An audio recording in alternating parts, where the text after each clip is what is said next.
Hi guys and welcome back to my channel FZ classes. तो guys आज है तारीख 7 मार्च और है मंडे। आज की तारीख से इंपॉर्टेंट करंट अफेयर की न्यूज़ को एनालाइज करेंगे। तो चलिए शुरू करते हैं।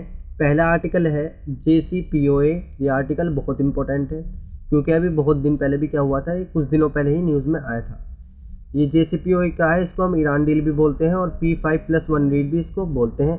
Joint compression plan of action, इसके बारे में समझते हैं। जय हिंदू में भी आया था। ईरान न्यूक्लियर टॉक्स अभी क्या हो रही है, इनको रिवाइव कर दिया गया है कि ईरान की क्या हो, न्यूक्लियर टॉक्स हो, जिसमें क्या हो रहे हैं डिप्लोमेट सारे के सारे वियना में, यानी कि वियना जो ऑस्ट्रिया में है, ऑस्ट्रिया में नॉट ऑस्ट्रेलिया में, ऑस्ट्रिया में वियना में, वो क्या हो रहे हैं, इकट्ठे हो रहे हैं इस पर बात करने के लिए। ये ईरान न्यूक्लियर डील जो हुई थी 2015 में हुई थी तेहरीन में अकॉर्ड के अंदर, जिसके अंदर क्या थे, प्रेसिडेंट बराक ओबामा ने क्या कर दिया था, डिसमेंटल कर दिया था। लेकिन बराक ओबामा ने इसको लगा दिया था ईरान न्यूक्लियर डील को, लेकिन डिसमेंटल कर दिया था डोनाल्ड ट्रम्प ने 2018 में इसको।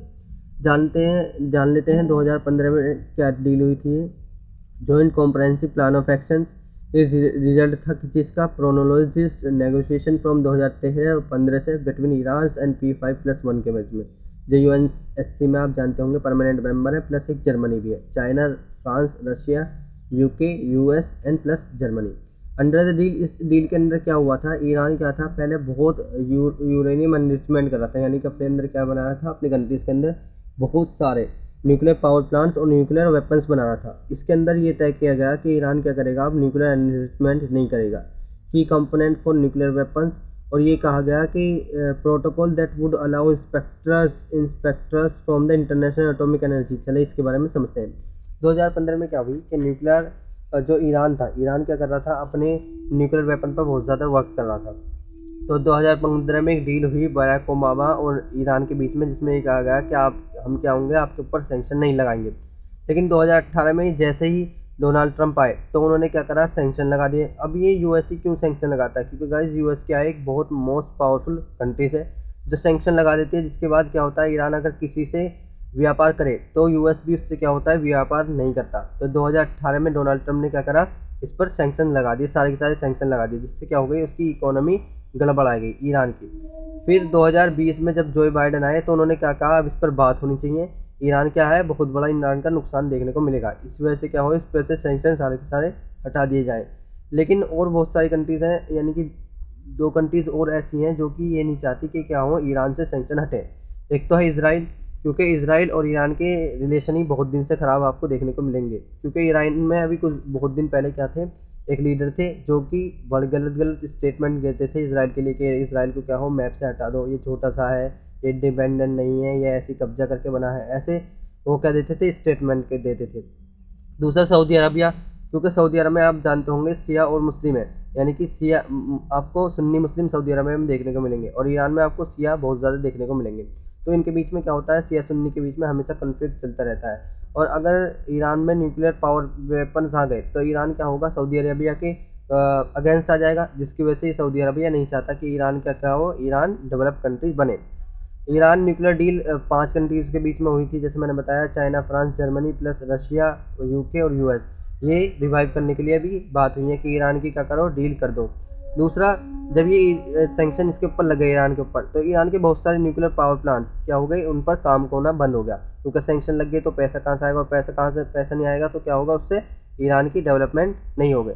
दूसरा चैलेंज टू रिस्टोरेशन चैलेंज क्या है, तो बिटवीन सऊदी अरबिया और Iran is a major hurdle है, सबसे बड़ा क्या है, हर्डल है सऊदी अरबिया है। सऊदी अरबिया ही नहीं चाहता क्या हो, ईरान पे से सैंक्शन हटे। दूसरा, इसराइल भी एक बहुत बड़ा हर्डल है इसके लिए। US and Saudi Arabia have strengthen there relation पर US मिडल ईस्ट पॉलिसी, यानी कि US और सऊदी अरबिया के रिलेशन भी आपको बहुत अच्छे देखने को मिलेंगे। जैसे मैंने बताया, ट्रांजिशनल शिया सुन्नी का वहाँ पर हमेशा क्या रहता है, कॉन्फ्लिक्ट रहता है, जिसकी वजह से डिफिकल्ट है ये बहुत कि ईरान के सैंक्शन हट जाए।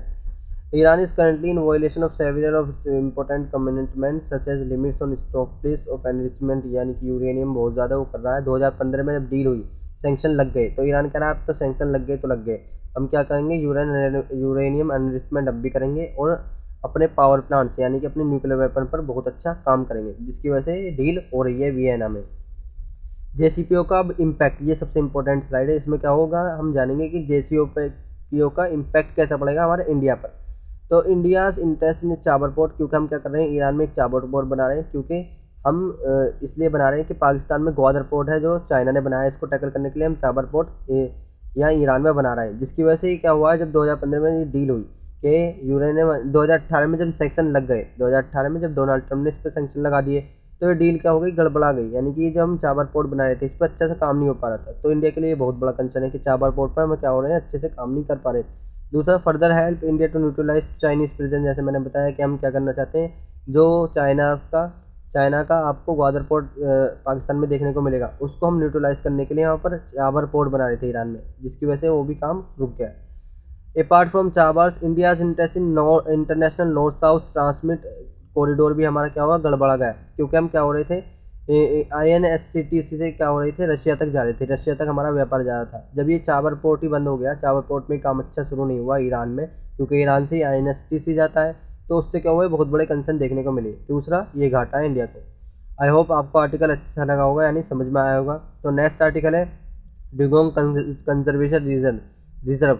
ये आर्टिकल हमारा GS पेपर 3 में कंजर्वेशन से इम्पोर्टेंट है। देख लेते हैं न्यूज़ में क्यों है। क्योंकि अभी तमिलनाडु गवर्नमेंट ने क्या कहा है कि हम एक क्या करेंगे, एस्टेब्लिश करेंगे एक इंडिया का फर्स्ट कंजर्वेशन रिजर्व डुगोंग के लिए gulf of Mannar Palk bay में।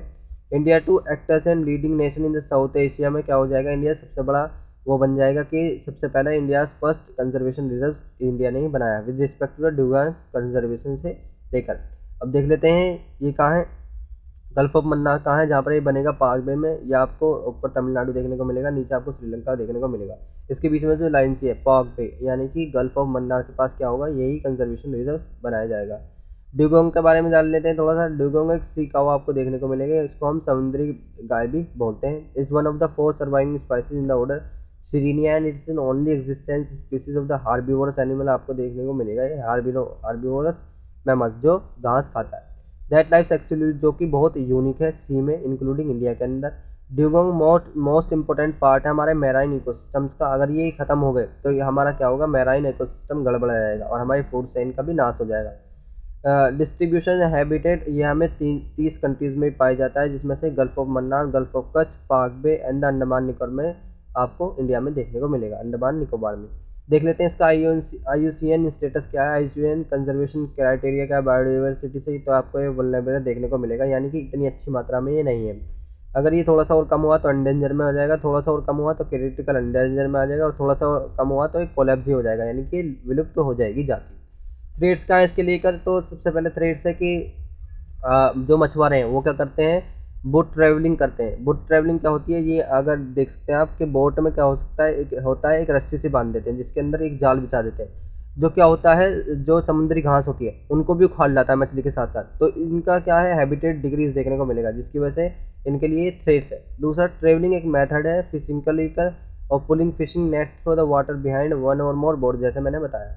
ये हार्मफुल है हमारा ट्रोलिंग जो है, और बहुत सारे कंसर्न है ट्रोलिंग को लेकर। सबसे पहला है इन्वायरमेंट को बर्बाद करता है, क्योंकि ये सी फ्लावर को घटाता है, कोरल रीफ्स को बर्बाद करता है, और मैराइन एनिमल्स को भी परेशान करता है। देख लेते हैं और क्या क्या कंसर्न है। ह्यूमन एक्टिविटीज़ हैं जो बहुत सारी जो डुगोंग को परेशान करती हैं। मॉडिफिकेशन ऑफ हैबिटेट्स, पोल्यूशन हम जो फैलाते हैं, अंपत इलीगल फिशिंग एक्टिविटीज़ जो हम करते हैं, वेसल स्ट्राइक्स, अनसस्टेनेबल हंटिंग और पोचिंग जो होती है इसकी, और इसका जो मीट हम कंजर्व करते हैं उसको लेकर भी इसके लेकर कंसर्न है। Dugong meat is consume under the wrong impression that it cools down human body temperature, जो कि क्या करता है, हमारी बॉडी के टेम्परेचर को कूल डाउन करता है।